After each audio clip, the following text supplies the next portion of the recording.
산상수훈의 위대한 가르침이 끝나고 무리들이 구름처럼 몰려듭니다. 무리들 중 한 서기관은 어디든 따르겠습니다 라고 호언장담하지만 예수님께서는 인자는 머리 둘 곳이 없다고 말씀하시면서 안락함을 포기할 준비가 되었는지 물으셨습니다. 그리고 또 한 제자는 아버지를 장례 치르고 오겠다라고 말하며 주저하고 있을 때 예수님께서 죽은 자들이 죽은 자들을 장례하게 하라고 말씀하시며 우선순위를 어디에 둬야 하는가를 물으셨습니다. 그리고 예수님께서 단호하게 나를 따르라 말씀하셨습니다. 그 부르심 직후에 예수님은 배에 오르십니다. 제자들은 방금 들은 따르라는 명령을 행동으로 옮겨 그 배에 함께 몸을 실었습니다. 제자들의 믿음을 시험하고 예수님이 누구이신지를 깨닫게 되는 놀라운 사건을 경험하게 되는 시간이었습니다. 오늘 본문 말씀 23절입니다. 배에 오르심에 제자들이 따랐더니, 주님이 나를 따르라 하셨기 때문에 제자들이 배에 올랐습니다. 본문의 병행 구절인 마가복음에서는 상황을 더 자세하게 알려줍니다. 마가복음 4장 35절에서 36절입니다. 그날 저물 때에 제자들에게 이르시되 우리가 저편으로 건너가자 하시니 그들이 무리를 떠나 예수를 배에 계신 그대로 모시고 가매 다른 배들도 함께 하더니, 이때는 보통 어부들이 항해를 시작하기 좋지 않은 시간인 저녁 때였습니다. 그리고 목적지는 저편이었습니다. 그곳은 갈릴리 동편으로 이방인의 땅이었습니다. 그런데 제자들이 왜 이 시간에 하필 이방인의 땅을 향해 가시나요? 라고 묻지 않고 그저 예수님을 따랐습니다. 때로 예수님을 따르는 삶은 이유를 알 수 없는 순종을 요구합니다. 우리는 왜 이 시간에, 왜 저곳으로, 왜 하필 이런 방법으로? 라고 묻지만 진정한 제자는 이유를 다 알기 전에 먼저 순종한다는 것을 기억하시기 바랍니다. 24절입니다. 바다에 큰 놀이 일어나 배가 물결에 덮이게 되었으되 예수께서는 주무시는지라. 배가 갈릴리 호수 한가운데에 이르렀을 때 평온하던 바다가 갑자기 뒤집힙니다. 예수님께 순종함으로 제자들이 배에 탔는데 큰 놀이 일어났다고 합니다. 원어로 세이스모스 메가라고 하는데 이것은 격렬한 흔들림, 즉 땅이 뒤집히는 지진 같은 폭풍이 몰아친다는 표현입니다. 단순한 폭풍을 넘어 제자들의 세계관 자체가 흔들리는 영적인 위기였습니다. 우리는 흔히 착각합니다. 주님 말씀대로 살면 풍랑이 없겠지. 앞으로는 꽃길만 주어질 거야. 하지만 그렇지 않습니다. 주님 말씀에 순종해서 배를 탔는데도 죽을 것 같은 폭풍을 만날 수 있습니다. 신앙이 있다고 풍랑이 없는 것 아닙니다. 믿음이 있다고 인생이 늘 평탄한 것도 아닙니다. 이것에 대해서 마가는 더 생생하게 표현했습니다. 마가복음 4장 37절에서 38절입니다. 큰 광풍이 일어나며 물결이 배에 부딪혀 들어와 배에 가득하게 되었더라. 예수께서는 고물에서 베개를 베시고 주무시더니 배에 물이 가득 찼고 어부 출신인 제자들도 공포를 느낄 정도였습니다. 그런데 이해할 수 없는 광경이 펼쳐집니다. 배가 침몰하기 직전인데 예수님은 고물에서 베개를 베고 깊은 잠에 빠져 계십니다. 제자들에게 이 잠은 무관심처럼 보였을지도 모르겠습니다. 견디다 못한 어부 출신 제자들이 비명을 지릅니다. 25절입니다. 그 제자들이 나와 깨우며 이르되 주여 구원하소서, 우리가 죽겠나이다. 제자들이 예수님을 깨우면서 소리칩니다. 주님, 지금 당장 즉시 우리를 구원해 주세요. 우리가 죽겠습니다. 이 말은 오늘 우리의 기도와 참 비슷합니다. 주님, 이 문제만 해결해 주시면 믿겠습니다. 주님, 이 상황만 넘기게 해주세요. 그런데 이 제자들의 외침을 듣고 예수님은 일어나시자마자 바다를 보지 않으시고 겁에 질린 제자들을 먼저 바라보십니다. 그리고 풍랑보다 더 무섭게 꾸짖으십니다. 믿음이 작은 자들아, 어찌하여 무서워하느냐. 주님이 보시기에 밖에서 몰아치는 파도보다 제자들 마음속에 몰아치는 불신앙이 더 큰 문제였습니다. 주님이 배에 계신데 죽을 수 있냐는 꾸중이십니다. 제자들의 문제는 믿음이 아예 없는 것이 아니었습니다. 그들의 믿음은 불완전했습니다. 제자들은 그들과 함께 배에 계신 분이 누구이신지 보지 못했고 눈앞에 펼쳐진 폭풍만 보고 위험한 물결만 바라보았습니다. 제자들에게 꾸중하신 후에 주님은 일어나 바람과 바다를 향해 꾸짖어 명령하십니다. 짐승이 주인의 음성에 복종하듯이 사나운 바다는 순식간에 아주 잔잔하게 변하여 미소 짓는 얼굴이 되었습니다. 그 모습을 보고 제자들은 경악하며 물어봅니다. 도대체 이분이 누구이신가? 27절입니다. 그 사람들이 놀랍게 여겨 이르되 이 이가 어떠한 사람이기에 바람과 바다도 순종하는가 하더라. 자연 법칙으로는 설명될 수 없는 일이 일어났습니다. 폭풍이 지나가도 파도는 한동안 계속됩니다. 하지만 지금은 순식간에 완벽하게 고요해졌습니다. 바다가 미소 짓는 것처럼 평온해졌다고 원어는 표현되어 있습니다. 이것이 창조주의 능력입니다. 시편 107편에 이에 그들의 고통 때문에 여호와께 부르짖으매 그가 그들의 고난에서 그들을 인도하여 내시고 광풍을 고요하게 하사 물결을 잔잔하게 하시는도다 라고 했습니다. 구약에서 바다를 다스리시는 분은 오직 여호와 하나님이십니다. 그런데 지금 예수님께서 바다를 다스리고 계십니다. 그러므로 바다를 다스리실 수 있는 예수님은 하나님이신 것입니다. 지금 여러분의 인생에 지진 같은 풍랑이 일고 있으십니까? 건강의 풍랑, 경제의 풍랑, 관계의 풍랑이 여러분의 배를 덮치려 하고 있으십니까?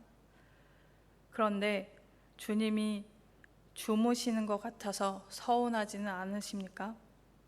기억하시기 바랍니다. 주님이 배 안에 계시다면 그 배는 절대로 침몰하지 않습니다. 주님은 상황을 꾸짖기 전에 우리의 두려움을 먼저 꾸짖으십니다. 어찌하여 무서워하느냐, 믿음이 작은 자들아. 오늘 이 시간 상황보다 크신 주님을 바라보는 믿음의 눈이 열리시길 축복합니다. 풍랑을 뚫고 주님이 도착하신 곳은 가다라 지방입니다. 28절입니다. 또 예수께서 건너편 가다라 지방에 가심에 귀신 들린 자 둘이 무덤 사이에서 나와 예수를 만나니 그들은 몹시 사나워 아무도 그 길로 지나갈 수 없을 지경이더라. 건너편 가다라 지방은 갈릴리 동편에 위치하고 있는 이방인의 땅입니다. 마가와 누가는 거라사인의 지방이라고 기록했습니다. 가다라는 행정 중심지, 거라사는 실제 사건 발생지라고 할 수 있습니다. 고대에는 주요 도시 이름으로 넓은 지역을 지칭했으므로 마가, 누가와 같은 사건이 일어난 지역을 넓게 지칭한 것으로 보면 되겠습니다. 그런데 이 사건의 병행 본문인 마가복음과 누가복음에서는 한 명만 언급하는데 마태복음에서는 둘이라고 기록되어 있습니다. 왜 이 차이가 나는가 하면 마가와 누가는 가장 증세가 심하고 대표적인 한 사람에게 초점을 맞추어 극적인 서사를 구성한 반면에 마태는 증인의 수인 두 사람을 기록하므로 정확히 기록하여 사건의 사실성을 유대적 법적 관점에서 뒷받침하려는 경향이 있습니다. 그런데 귀신 들린 자를 만난 곳은 유대인이 아닌 이방인의 땅이었고 무덤 사이, 즉 부정한 곳이었습니다. 시체가 있는 곳, 죽음의 냄새가 나는 곳, 그리고 부정한 돼지떼가 우글거리는 어둠의 요새였습니다. 마가복음에는 이것을 좀 더 자세히 표현했습니다. 그 사람은 무덤 사이에 거처 하는데 이제는 아무도 그를 쇠사슬로도 맬 수 없게 되었으니 이는 여러 번 고랑과 쇠사슬에 매었어도 쇠사슬을 끊고 고랑을 깨뜨렸음이러라. 그리하여 아무도 그를 제어할 힘이 없는지라. 밤낮 무덤 사이에서나 산에서나 늘 소리 지르며 돌로 자기의 몸을 해하고 있었더라. 쇠사슬을 끊는 힘이라는 것은 인간의 힘이 아니라는 것입니다. 그것은 귀신의 힘이었습니다. 그리고 밤낮으로 소리 지르니 그들에게는 평안이 있을 수 없었습니다. 그리고 돌로 자해하며 자기를 파괴하는 모습은 이것이 사탄의 일임을 드러내고 있습니다. 그들이 주택가에 있지 않고 무덤가에 있었던 것은 세상이 이들을 포기하고 그들을 격리시켰다는 것을 알 수 있습니다. 하지만 주님은 이 두 사람을 만나기 위해 그 무서운 폭풍을 뚫고 오셨습니다. 누가복음 19장에서 인자가 온 것은 잃어버린 자를 찾아 구원하려 함이니라 라고 말씀하셨습니다. 가장 절망적인 곳, 가장 어두운 곳, 아무도 가지 않는 그곳에 예수님께서 가셨습니다. 이것이 바로 복음입니다. 그런 예수님을 보고 귀신들이 소리 지릅니다. 29절입니다. 이에 그들이 소리질러 이르되 하나님의 아들이여 우리가 당신과 무슨 상관이 있나이까? 때가 이르기 전에 우리를 괴롭게 하려고 여기 오셨나이까 하더니 제자들은 예수님을 보고 이가 어떤 사람인가 라고 질문했습니다. 그런데 귀신들은 멀리서 오는 예수님을 바라보고 하나님의 아들이여 라고 소리쳤습니다. 귀신들은 예수님의 정체를 정확히 알고 있었던 것입니다. 야고보가 이렇게 말했습니다. 내가 하나님은 한 분이신 줄을 믿느냐? 잘하는도다. 귀신들도 믿고 떠드느니라. 귀신들도 믿습니다. 하지만 그들의 믿음은 구원을 받는 믿음이 아닙니다. 그들의 믿음은 떠는 믿음이고 그분의 권세를 두려워하는 믿음입니다. 귀신들은 심판의 때를 알았고 예수님의 등장은 자신들을 멸망하게 하는 시간임을 알았던 것입니다. 그런 귀신들을 향해서 예수님이 가라라고 단호히 명령하십니다. 그 순간 귀신들이 떠나갔고 돼지 2,000마리가 바다에 빠져 몰사합니다. 세상적인 경제 원칙으로 보면 도저히 이해되지 않는 계산법입니다. 돼지 2,000마리면 요즘 가치로 수억 원에 달하는 재산이 될 것입니다. 그런데 주님은 그 엄청난 재산을 희생시켜서 사회에서 버림받은 미친 사람 2명을 고치셨습니다. 우리 예수님의 계산법은 바로 이것입니다. 이것이 사랑의 법칙입니다. 주님께서 온 천하보다 한 생명을 더 귀하게 여기신다 하셨습니다. 주님은 여러분 한 명 한 명을 구원하시기 위해서 온 천하보다 귀한 당신의 생명을 십자가에서 낭비하셨습니다. 여러분들은 돼지 2,000마리보다 아니 이 세상 그 무엇보다 소중한 존재이십니다.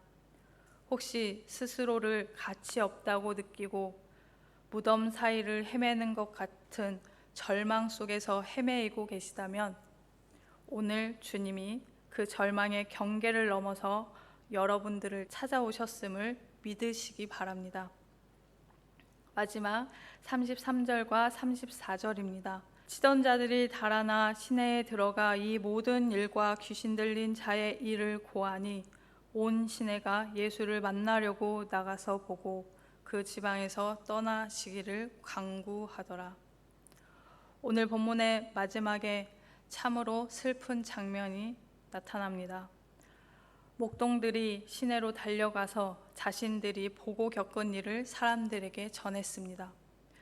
그러자 온 시내의 사람들이 예수님을 만나겠다고 몰려와서 귀신 들린 자들이 정상으로 바뀐 것을 보았습니다.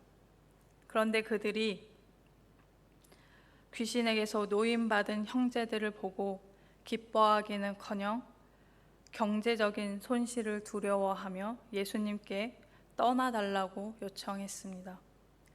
가다라 사람들은 예수님보다 돼지를 더 사랑했던 것입니다. 그들은 하나님 나라의 도래보다 자신들의 소유가 안전한 것이 더 중요했던 것입니다. 바다도 순종하고 귀신도 복종했지만 오직 인간의 의지만이 주님을 거부했습니다. 주님은 강요하지 않으시고 그들의 요청대로 그 자리를 떠나십니다. 가다라 사람들은 기적을 보고도 주님을 거부한 비극적인 인생들이 되었습니다.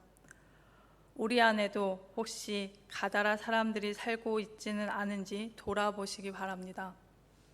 내 속사람이 주님, 은혜 주시는 건 좋은데 제 사업체에 손해는 주지 마세요.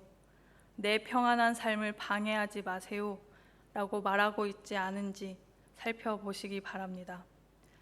우리 주님은 인격적이시기 때문에 강요하지 않으십니다. 떠나달라고 하시면 떠나가십니다. 하지만 주님이 떠난 자리에 남는 것은 결국 죽은 돼지떼와 다시 찾아올 어둠뿐임을 기억하시기 바랍니다. 마태는 귀신 들린 자들의 뒷이야기는 기록하지 않았습니다. 하지만 마가와 누가는 기록했습니다. 마가복음에 예수께서 배에 오르실 때에 귀신 들렸던 사람이 함께 있기를 간구하였으나 허락하지 아니하시고 그에게 이르시되 집으로 돌아가 주께서 내게 어떻게 큰 일을 행하사 너를 불쌍히 여기신 것을 내 가족에게 알리라 하시니 그가 가서 예수께서 자기에게 어떻게 큰 일을 행하셨는지를 데가볼리에 전파하니 모든 사람이 놀랍게 여기더라. 치유받은 사람들은 함께 가게 해달라고 예수님께 요청했지만 예수님은 거절하셨습니다.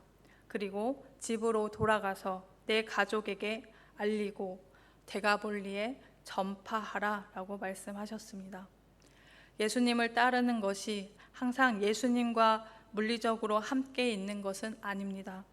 때로는 자기의 삶의 자리로 돌아가 증언하는 것이 예수님을 따르는 것입니다.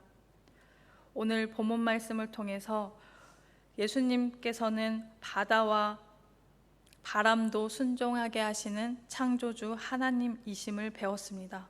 그리고 그 예수님께서 이 땅에 잃어버린 자들을 찾아 구원하시고자 이 땅에 오셨다는 것을 알게 되었습니다. 그리고 우리에게 너의 삶의 자리로 돌아가서 너가 겪은 은혜를 증언하라 라고 말씀하십니다. 여러분들은 어떤 선택을 하시겠습니까? 풍랑도 잠잠하게 하시는 주님을 신뢰하고 나아가시겠습니까? 아니면 돼지떼를 위해서 예수님이 오시는 것을 거부하시겠습니까? 귀신 들렸던 자들처럼 경험한 것을 삶으로 돌아가서 전파하는 여러분들 모두 되시기를 바라겠습니다. 주님이 우리와 함께 계시면 그곳이 풍랑 가운데일지라도 결코 배는 전복되지 않는다는 것을 기억하시면서 주어진 삶에서 주님과 평안함을 누리시는 여러분들 되시기를 예수님의 이름으로 축복합니다.